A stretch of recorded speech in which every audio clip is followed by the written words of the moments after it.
Un cordiale saluto, gentili amici e amiche all'ascolto. Apriamo subito con una notizia dell'ultima ora.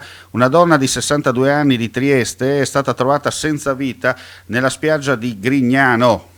La donna nel pomeriggio si era gettata in acqua per un tuffo a lei fatale. In questi minuti il corpo è stato recuperato e trasportato all'ospedale Maggiore all'interno della cella mortuaria, dove è stato ricomposto. Non è stato fornito il nome della vittima, soltanto l'età. Parliamo adesso di coronavirus. Oggi in Friuli Venezia Giulia sono stati rilevati 864 nuovi contagi e 35 decessi.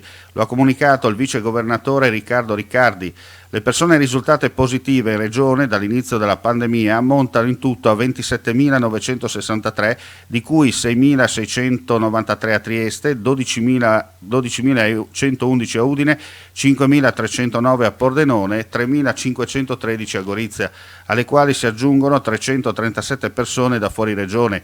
I casi attuali di infezione risultano essere 14.594. Rimangono stabili a 55 pazienti in cura in terapia intensiva e scendono a 594 i ricoverati in terapia in altri reparti. I decessi complessivamente ammontano a 776 con la seguente suddivisione territoriale: 297 a Trieste, 280 a Udine, 170 a Pordenone e 29 a Gorizia. I totalmente guariti sono 12.593, i clinicamente guariti 339, le persone in isolamento tra i 13 e i 60.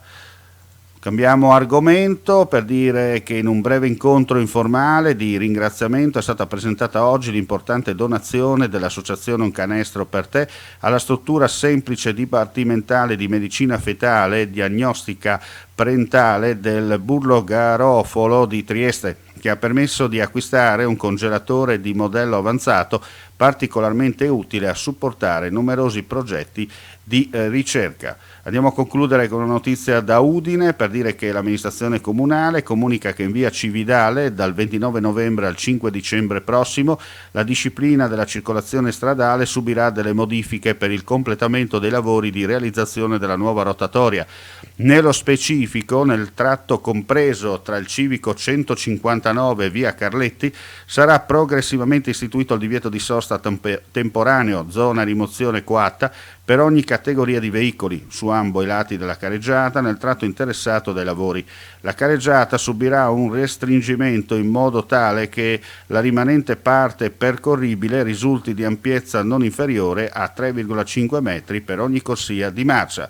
E con questa notizia chiudiamo qui la pagina informativa del pomeriggio. Vediamo appuntamento poco prima della mezzanotte con l'edizione notturna del nostro audiogiornale. Grazie per l'ascolto e alla prossima.